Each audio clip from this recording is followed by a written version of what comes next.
Comment fonctionnent ces trois objets? Le thermomètre, l'éponge et bien sûr la ventouse. Aujourd'hui, on va voir un sujet très important. Ce sujet concerne le fonctionnement de trois objets qui sont utilisés de manière quotidienne. On vient de les citer tout de suite, on va les citer encore. Le thermomètre, l'éponge et bien sûr la ventouse. Sans plus tarder, nous allons entrer dans le vif du sujet. On y va.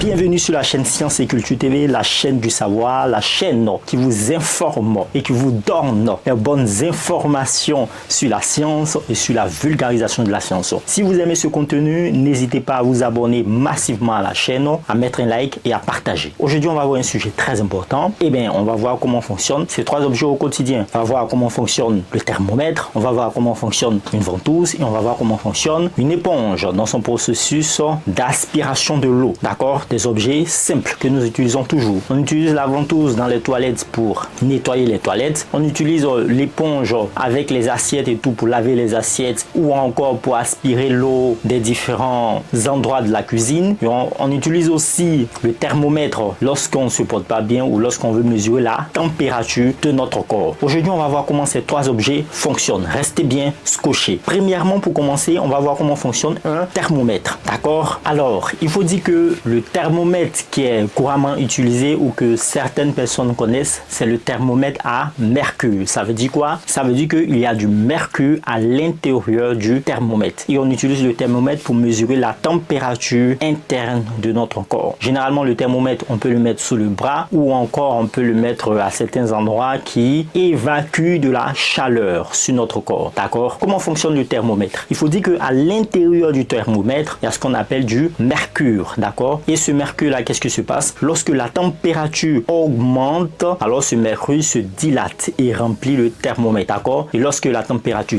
diminue, ce mercure se contracte et la température diminue. Donc, sur la gradation du thermomètre, on voit le mercure diminuer. D'accord? Ça, c'est une première chose. Déjà, le principe est très simple. Ça part du phénomène de dilatation ou encore de contraction du mercure. Alors, pourquoi spécialement le mercure? Pourquoi pas l'alcool? Pourquoi pas l'eau? Et pourquoi c'est le mercure qui est utilisé généralement dans les thermomètres? Alors, il faut savoir que le mercure, c'est un métal. Et ce métal-là, il est dans le tableau périodique des éléments. Il suffit de regarder juste là. Son symbole, c'est le Hg. C'est un métal liquide à la base. D'accord? Alors, pourquoi spécialement le mercure? On va expliquer ça. Alors, il faut savoir que le mercure est utilisé dans la plupart des thermomètres parce que le mercure a une large gamme de mesures de la température. D'accord?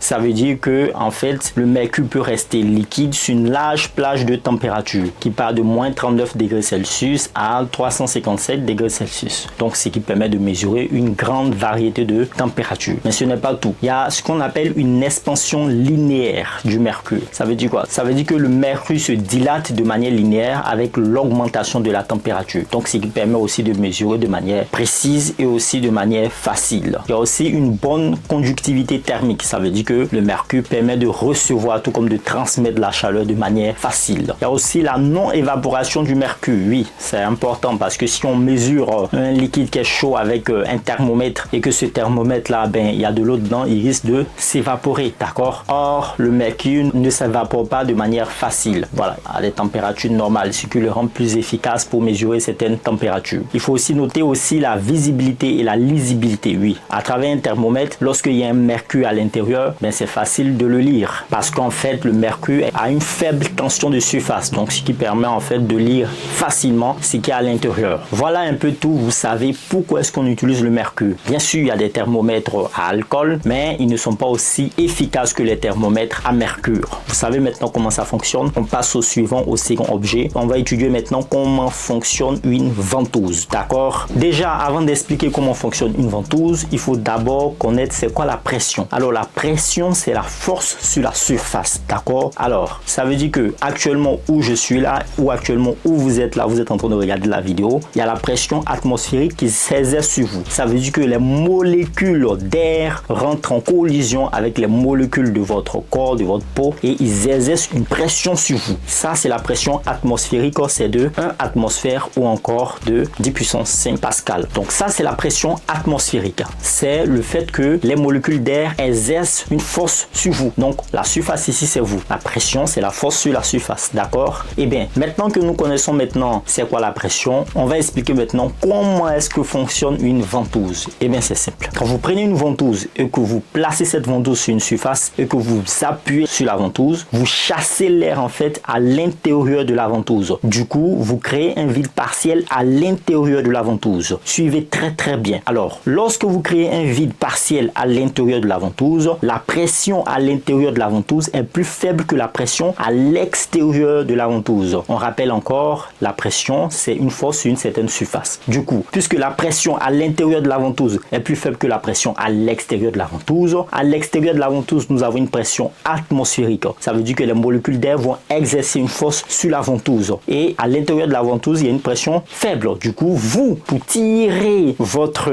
ventouse ou pour enlever votre ventouse maintenant de votre surface, vous allez fournir plus d'efforts. Parce que quoi? Parce que vous luttez contre la pression atmosphérique qui s'exerce sur la ventouse afin de compresser la ventouse plus au sol parce que vous avez créé un vide partiel à l'intérieur de la ventouse. La pression à l'intérieur de la ventouse est plus basse que la pression à l'extérieur de la ventouse. Ce qui fait que vous, pour retirer votre ventouse, vous allez fournir une force encore plus grande pour tirer la ventouse. C'est comme ça que fonctionne la ventouse.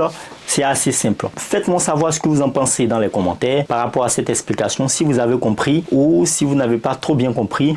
On pourra revenir là-dessus. N'hésitez pas à mettre un like si ce contenu vous intéresse et dites-moi si le contenu explicatif comme cela vous intéresse plus. On va passer maintenant à la troisième des choses, à comment fonctionne une éponge. Alors, il faut savoir que le fonctionnement d'une éponge est assez simple et en même temps complexe. Une éponge fonctionne grâce à ces trois principes physiques et chimiques aussi, si on peut le dire. Alors, une éponge fonctionne grâce à ce qu'on va appeler la pression capillaire. Deuxièmement, la force d'adhésion. Troisièmement, la force de cohésion. Bon, il y a aussi la tension superficielle. Mais bon, on va aller déjà sur ces trois forces. Qu'est-ce que ça veut dire? C'est quoi toutes ces grosses expressions? Bien, on va expliquer ça. Imaginez que vous êtes un samedi ou un dimanche, vous prenez une éponge et vous entrez dans la cuisine et vous décidez de nettoyer de l'eau qui est versée sur le lavabo. Vous prenez une éponge, vous posez votre éponge sur de l'eau. Comment se fait-il que l'éponge absorbe rapidement de l'eau? Puisque si vous prenez un chiffon ou un autre torchon pour mettre sur de l'eau, votre éponge est plus efficace pour absorber de l'eau. Pourquoi est-ce que votre éponge est plus efficace pour absorber de l'eau alors que votre torchon ou votre mouchoir n'est pas plus efficace pour absorber de l'eau? Eh bien, cela repose sur des principes scientifiques.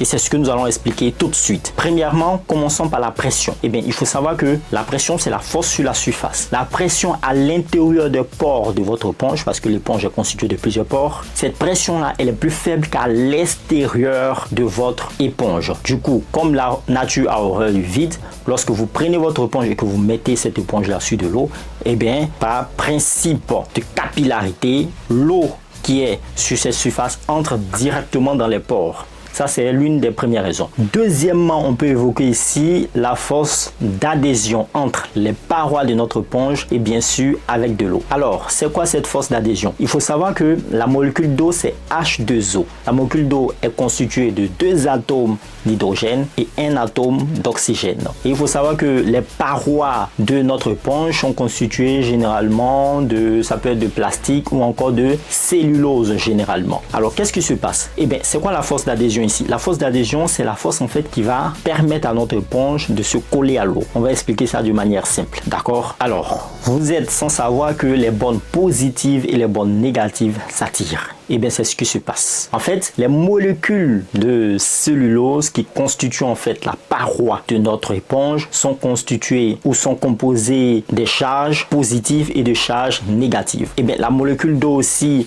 est composée d'une part de charges positives et d'autre part de charges négatives. Donc, qu'est-ce qui va se passer là? Eh bien, ce qui va se passer, c'est que la partie de la molécule d'eau qui est chargée négativement va aller s'accrocher ou va être attirée par la partie de notre paroi qui est chargée positivement et vice versa. Ça veut dire la partie de notre paroi qui est chargée négativement, en parlant des molécules, va être attirée par la partie de l'eau qui est chargée positivement. Du coup, les deux surfaces, ça veut dire l'eau et la paroi, vont être attirées par effet d'électronégativité. Ça veut dire que par leur effet de charge, puisque les parois sont chargées partiellement positivement et partiellement négativement, et que l'eau aussi est chargée partiellement positivement et partiellement négativement, et bien ces différentes molécules vont s'attirer de l'opposé. Le négatif va attirer le positif d'un autre, et le positif d'un autre va attirer le négatif d'un autre. C'est ce qu'on appelle la force d'adhésion entre les parois de notre éponge et l'eau. Ça, c'est la deuxième cause qui provoque une absorption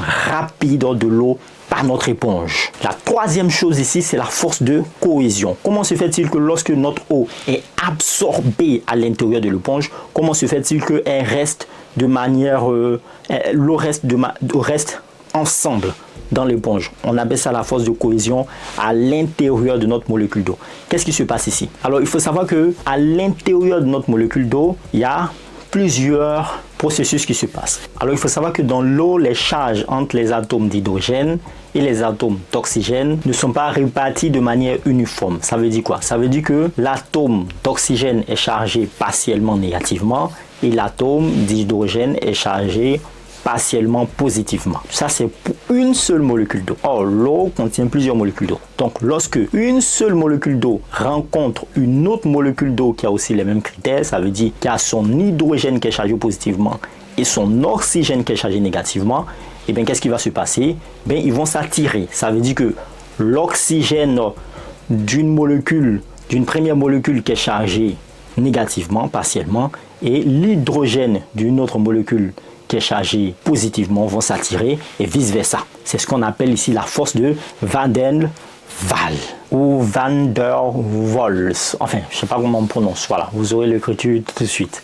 Voilà. Alors, ce qui va renforcer encore cette force de cohésion, c'est plus les liaisons oxygène-hydrogène. On va expliquer ça. Vous vous souvenez, on avait dit que l'hydrogène est chargé partiellement positivement à l'intérieur d'une molécule d'eau, et l'oxygène est chargé partiellement négativement à l'intérieur d'une molécule d'eau. Donc, lorsque une molécule d'eau rencontre une autre molécule d'eau, qu'est-ce qui se passe? Il va se former ici des liaisons oxygène-hydrogène. Et ce sont ces liaisons-là qui sont vraiment très fortes. Donc, qu'est-ce qui va se passer? Eh bien, imaginez que vous avez une molécule d'eau ici qui a son hydrogène qui est chargé partiellement positivement, et vous avez une autre molécule d'eau qui a son oxygène qui est chargé partiellement négativement. Qu'est-ce qui va se passer? Eh bien, il va se former une liaison entre cet hydrogène et cet oxygène. Donc, les deux, puisqu'ils sont chargés de manière opposée, négatif pour l'oxygène et positif pour l'hydrogène, les deux vont s'attirer et vont former une liaison. Donc, en d'autres termes, ils vont former une liaison. Imaginez que vous et votre voisin, vous tendez la corde, donc vous êtes liés un peu à jamais. C'est ce qui se passe ici lorsque l'oxygène se lie avec l'hydrogène. Et ça, en fait, c'est une force vraiment très forte. C'est ce qu'on appelle des liaisons hydrogène-oxygène. Donc, cette liaison ou cette force, cette liaison avec la force de Van der Waals, je vais y arriver, que nous venons d'expliquer, ben, c'est ce qui va renforcer la force de cohésion à l'intérieur des molécules d'eau. D'accord? Donc, le processus d'absorption rapide de notre éponge repose sur ces trois principes physico-chimiques. D'abord, on a le principe de la capillarité, de la pression. La pression à l'intérieur de l'éponge est plus faible que la pression à l'extérieur de l'éponge. Et comme la nature aurait du vide, l'eau est aspirée. Ça, c'est le premier principe. Le deuxième principe, c'est la force d'adhésion. Les parois de l'éponge vont être attirées par la surface de l'eau, donc ce qui va renforcer cette absorption. Ensuite, on a la force de cohésion qui va permettre à l'eau de rester en tas, en un seul tas, lorsque l'eau va être absorbée dans notre éponge.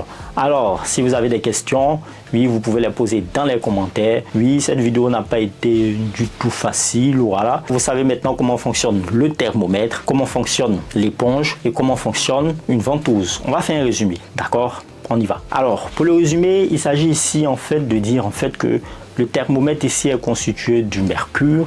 Lorsque la température augmente, ben, le mercure se dilate et remplit. Lorsque la température diminue, le mercure se contracte et diminue. Donc, on réussit à lire sur le thermomètre. Concernant la ventouse, c'est une question de pression. La pression à l'extérieur de la ventouse est plus forte que la pression à l'intérieur de la ventouse. Et bien, ce qui fait que, voilà, vous avez du mal à tirer votre ventouse. Vous êtes obligé d'exercer une force encore plus grande pour tirer votre ventouse de la surface. Ensuite, pour l'éponge, eh bien, cela repose sur le principe de capillarité, donc la pression, principe de la force d'adhésion et aussi la force de cohésion. J'espère que vous avez aimé cette vidéo. Portez-vous bien, faites le plein de savoir et au revoir.